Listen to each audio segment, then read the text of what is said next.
Agriculture PRAN culture అన్ని కల్చర్లను సర్వనాశనం చేసిండు. ఓన్లీ తాగుడు కల్చర్ తెచ్చిపెట్టిండు మనకు. సందుల బెల్ట్ షాపులు బుడ్డి షాపులు తెచ్చిపెట్టిండు. ఆయల్లా మనం రైతు బజార్లు తెలిస్తే ఇవాళ బెల్ట్ బజార్లు తీసుకొచ్చి సందుల 7వ తరగతి చదివేటోని కూడా చేతులు బుడ్డి చేతులు పట్టించాడు. ఆయన సాధించిన ఘన విజయం. ఆయన దేనికన్నా బ్రాండ్ అంబాసిడర్ అంటే ఇగో దీనికే బ్రాండ్ అంబాసిడర్. వెనకటికి గింత ఉండే నాయన తాగుడు. మీరు చెప్పురు సోదరులారా. ఇవాళ 4 ఇండ్లకు బెల్ట్ షాప్ వచ్చేసింది. ఒక కిరాణం కొట్టాయన 4 ఇండ్లకు. ఈ 4 ఇండ్లు నావే, నేనే సప్లై చేస్తాను కాడికి వచ్చిన ఊర్లలో. మా అక్కలు తలకాయ కొట్టుకుంటారు. ఇంటి ఆయన గట్లున్నాడంటే వీడు కూడా గిట్ట తయారైనాడు ఆ పిల్లగాడని.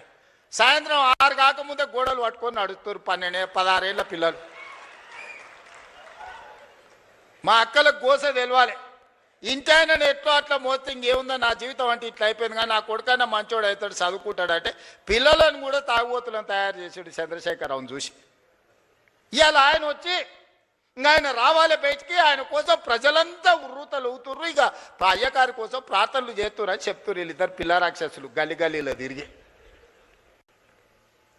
ఇవాళ మీరు ఆలోచన చేయరు. 10 ఏళ్ళకే బీఆర్ఎస్ పాలన, 12 ఏళ్ళ నరేంద్ర మోడీ పాలన, 2.5 ఏళ్ళ మా పాలన మీద చర్చ పెడదాం. ప్రతి పేదోడి ఖాతాలో 15 లక్షల రూపాయలు వేస్తానన్నాడు నరేంద్ర మోడీ గారు. ఎవరి ఖాతాలు వేసిండో లెక్కలు చూపారు. మీరు ఒక్కరి ఖాతాలో మోడీ 15 లక్షలు వేసిండా? రైతుల ఆదాయం 2 ఇంతలు చేస్తా అన్నాడు. వచ్చిందా? సంవత్సరానికి 2 కోట్ల ఉద్యోగాలు అన్నాడు. 12 ఏళ్ళు అయింది, 24 కోట్ల ఉద్యోగాలు రావాలి. వచ్చినాయా? ఇద్దరికి ఇచ్చిండా, బండి సంజయ్కి, కిషన్ రెడ్డికి. ఇంకెవరికన్నా నౌకరు ఇచ్చిండా తెలంగాణలో? చిల్లి గవర్నర్ని ఇచ్చిండా? గల్లీలో మోరీ తీసే ఎన్నికలు ఉంటే వార్డు మెంబర్ ఉంటే మోడీ వస్తాడు అంటారు, కౌన్సిలర్ ఉంటే మోడీ అనట, సర్పంచ్ ఉంటే మోడీ అనట. మోడీ వచ్చి మోరీ తీస్తాడే? పెళ్లి పెద్దను చూపించి పిల్లని ఇస్తే పిల్లగాడు సంసారం చేయకపోతే ఎవరిని అడుగుతామే? పెళ్లి పెద్దను చూసి పిల్లని ఇస్తామా? మనందరం వ్యవసాయం చేసిన గ్రామాల నుంచి వచ్చిన వాళ్ళమే కదా.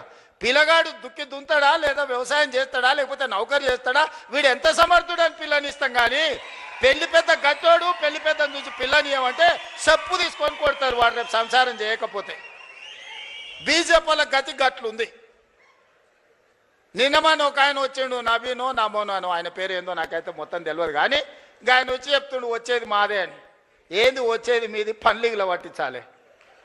వెస్ట్ బెంగాల్ వచ్చింది వస్తాను. వెస్ట్ బెంగాల్ 15 ఏళ్ళు పట్టింది. తెలంగాణలో కూడా గదే గతి అవుతుంది మీకు. ఆడేనో మమతా బెనర్జీ గారు కాబట్టి మీ పప్పులు ఉడికినాయి. ఈడ మా వాళ్ళు అందరు ఉన్నారు, ఈయనే ఉన్నారు, దంచుతారు. అందుకే మిత్రులారా, ఇవాళ రైతులను ఆలోచన చేయమంటున్నా.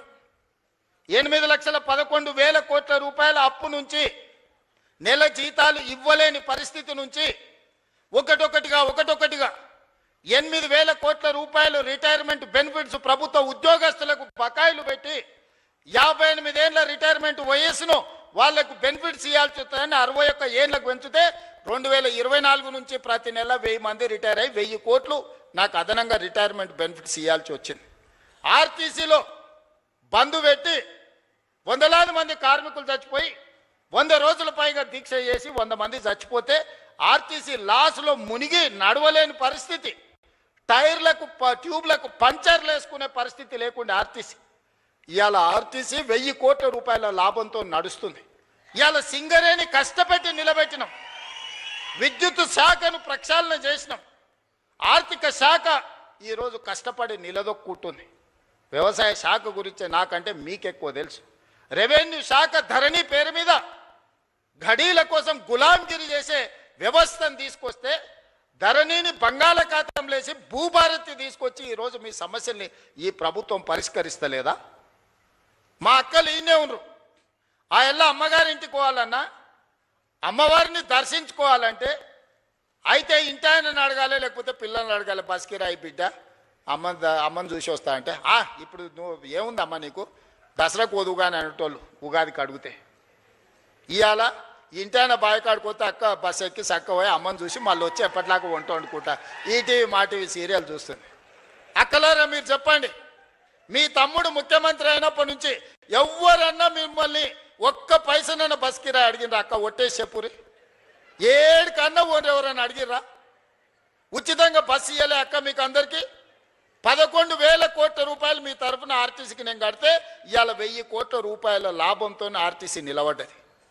మా అక్కల్ని అందరినీ ఆర్టీసీ బస్సులో మారాణులాగా పోతుంటే ఆటో వాళ్ళని రెచ్చగొట్టి ఆర్టీసీ ఆడబిడ్డలకు బంధు పెట్టురని ఆటో డ్రైవర్లను తీసుకొచ్చి మీ మీద ధర్నా చేయించాను.